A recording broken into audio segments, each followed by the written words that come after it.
Hi folks, my name is Adam and I like to make tiny nerdy things, and it's Christmas Eve, which means the man who's been watching you sleep all year and keeping a tally of every minute slip-up you've made is on his way to your house to slither down your chimney and render his judgment. So naturally, I wanted to make jolly old Saint Nick coming to tempt you with some lovely gifts. And so, of course, the first step in making an all-seeing arbiter of arbitrary goodness traversing an otherwise untraversable chimney is making said chimney. Or rather, the fireplace out of which this northern monstrosity emerges, which I'll do by flattening a sheet of relatively thick clay and cutting it into a hollow square with the bottom removed. I'll then attach this clay slab to an identically sized construction of cardboard and aluminium tape covering both the inside and outside in equally thick layers of clay until the whole surface is covered, at which point I can bake my blocky clay mantle before bringing out my sandpaper so I can sand it nice and flat.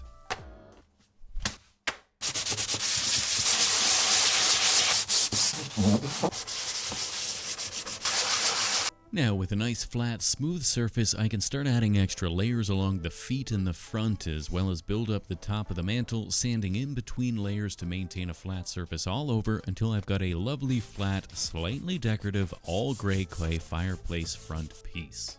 Otherwise, with a fully functional fireplace mantle, it's time to get started on Santa's hands, as they'll be the first thing you see as he pulls his bloated body through your chimney to shower you with Yuletide judgment.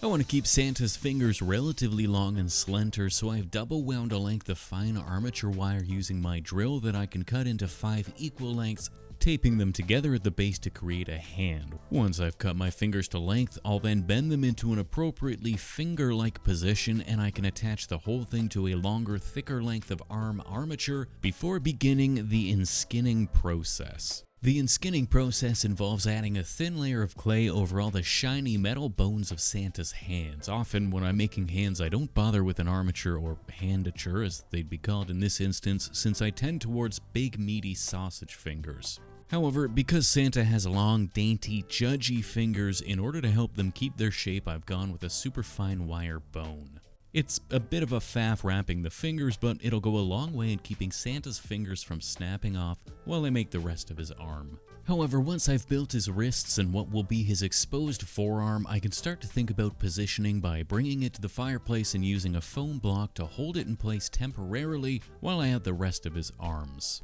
Now, I realize that there's a bit of discourse in the Yuletide community about how many arms Santa actually has, and while I tend to agree that he's probably got upwards of at least 10 or 12, for the sake of not having to make so many hands, I opted for the 6-handed Santa, more common to the northern parts of southern Australia. Once I've got the position of my 6 5-fingered feelers in place, I'll start to tape them together to create a semi-cohesive hole that will hold them all together in the correct position while I add Santa's traditional red outfit. I'll start by thickening up his body, which is, of course, the lumpy pile of arm endings towards the back, where his body will be worming its way down the chimney from just out of sight before adding lots of wormy dealies to the arms to wrap each of them in a sleeve of red clay. With the sleeves in place, I can start adding wrinkles and folds by pressing a rounded spoon-shaped sculpting tool along the length of each arm until everything is starting to look nice and natural, at which point I can set the body aside while I get to making Santa's head.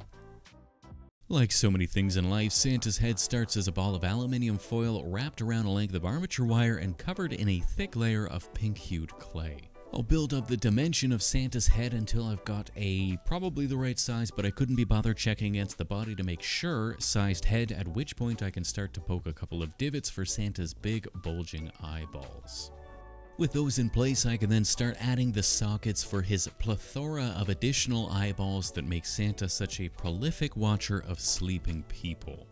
Each of the sockets gets a big white eyeball pressed into place, then a little smoothing and blending and reshaping will make it all look a little bit more like the Santa we all know and fear, and I can move on to making his traditionally skeletal looking nostrils, which were of course the inspiration for Voldemort, before moving on to making his big happy smile by marking out and removing the clay around his mouth so that I can fill the space with some translucent clay that will become his unsettlingly oversized smile.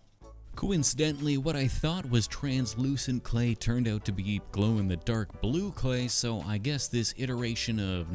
southern Australia's Santa also glows in the dark. Otherwise, with the teeth in place, a last little cleaning up and wrinkling of the cheeks will allow me to bake Santa's head so I can remove the wire from the bottom of his head and reattach it to the back of his head, since I wanted to attach his head to the center of the arms. To do just that, I wrapped the wire in some pink neck clay so that I can fit it in place, but after a quick fit check, I realized that his head is coming a bit too far out of the chimney, so I'll remove the head and the wire and reposition it so that I can fit it a bit further back, slightly behind the arms. I know it's not quite anatomically correct, but I hope you can forgive this in favor of a slightly cleaner look. Finally, what's Santa without his lovely little red hat? However, I want to be able to remove it once it's been baked, so I'll first paint Santa's bald pate with a bit of water-based separator, which will allow me to pop this lovely little cone-shaped hat off after everything's been locked in place. To make the hat, I just rolled a ball of red clay into a cone and pressed it into Santa's bald head, then pinched and pulled and folded it over until it was hanging down the side of Santa's tilted head before wrapping the rim in some fluffy white clay that I fluffed up nice and good by poking it prodigiously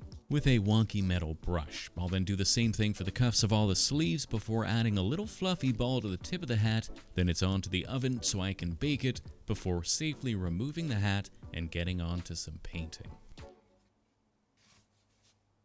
I'm pretty much treating painting Santa as a paint by colors, so I'll paint the red parts with a red wash, and, well, that's kind of it. His hands and face will get some strategically placed splotches of flesh-toned washes, though I found painting the skin-tone clays tends to reduce their translucency and make them look a little flat, so I'll work sparingly. Then it's on to his eyes that each get an initial red rimming since he's incapable of blinking, followed by a cleaning up with white and a final big blue iris, followed by a little black pupil. Finally, to breathe some life into the eyes, I'll coat them all in a layer of UV resin before painting Santa's chin in some PVA glue so I can attach his wispy cotton ball beard. Additionally, I had wanted to remove the hat so that I could add some little sad strands of hair hanging down, but once they're in place, I can glue the hat back onto the top of his head, and with that, Santa's looking like a top-tier nightmare fuel, so it's time to try my hand at making marble. I thought a marble fireplace might be a fun challenge, especially for someone who shies away from hard work or trying new things. To start, I painted my fireplace with a bright white, then once it had dried fully, I started to draw some wonky wavy lines with a watery dark gray ink before coming back with a wet, clean brush to begin pulling the ink down to create a sharp dark line at the top, blending into a softer gradient below. A tiny bit of sepia ink mixed in will add a bit of color variation, and I can repeat these steps along the rest of the mantle until I've got a passingly decent looking fake marble fireplace. Admittedly, it was probably a bit stupid to start on the front-facing pieces as I got more comfortable with the technique by the end. However, all the good-looking stuff is basically hidden, and the worst of it is front and center. Regardless, a high-gloss varnish will make it extra marbly, and I can lay the mantle onto my cardboard chimney and fit Santa into place so that I can finally glue those little finicky fingers in place before marking out where to cut the cardboard so that I can use this temporary box as a permanent part of my sculpture.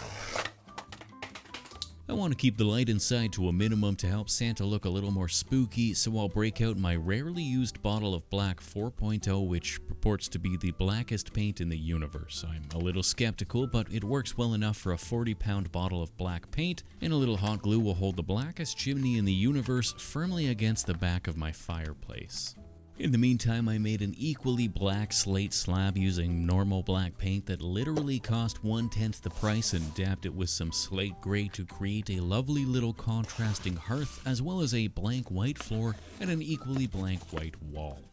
Of course, while the blank white wall is fine, the floor is a bit boring, so I'll mark out where the slate slab sits so I can start to draw out the lines that will become the wood trim and flooring around the fireplace. With the floorboards in place, I'll paint the rim of the base black, then start to slather on a watery brown contrast paint over the white floorboards before taking a slightly damp brush and wiping haphazardly at the not quite dried paint to create a bit of wear and tear. To give the walls a bit of texture, I'll use a sponge to add a thick, messy layer of what my non-platonic roommate refers to as Canadian beige before gluing the fireplace onto the floor and the wall onto the fireplace. I'll then add a couple little overpainted white baseboards around the edge where the floor meets the wall before poking a little hole through the wall that I'll cover with this definitely not to code white socket plate. This will allow me to feed some colored fairy lights through the wall while hiding the battery back on the other side in what I think is a relatively clever way, but I suppose I'm somewhat biased towards my own brilliance. The fairy lights are a bit gaudy in gold, but given the color choice of beige walls and white marble fireplace, what do you really expect from these homeowners? I'll glue a couple red stockings in place, then it's on to the final piece of the puzzle, a cup of milk, or more specifically, the cup itself. I wanted the cup to be transparent or at worst frosted, so I can't just make one out of clay. Instead, I'll need to make one out of clay, then cast it in resin or some such thing. So to that end, I've made myself a little clay cup by wrapping a thin strip of clay around the nozzle of an air gun and blasting it with a heat gun enough to bake the clay so that I can slide it off the nozzle and attach a little bottom that I'll blend and smooth and sand into a lovely little clay cup shape. This little clay cup can then be fit inside a slightly larger cardboard tube, and the whole thing can be covered in a layer of silicone.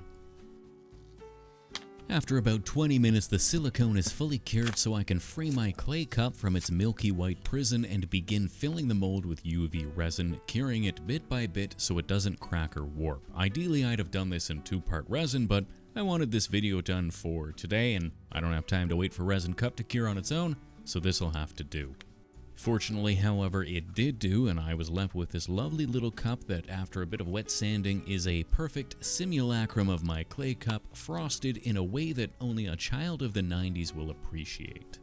To make my milky interior, I'll fill the cup with some more UV resin and add a few drops of white dye, then mix it all together, which will leave me with a pretty thin-looking skim milk alternative, which we'll have to do since if it's fully opaque, the UV lamp won't actually be able to cure it. With that though, this milky offering is ready to be popped in place alongside a plate of chocolate chip cookies. Finally, since Santa never comes empty-handed, I made a little present ready for Santa to present. With that though, I'd say we're all done here and on to the glamour shots.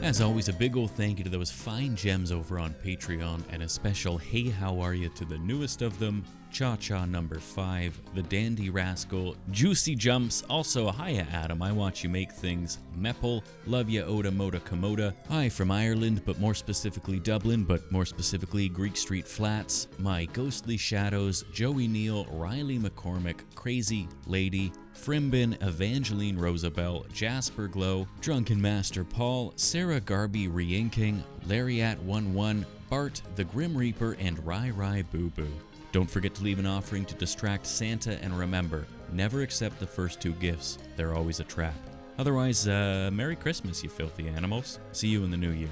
Cheers.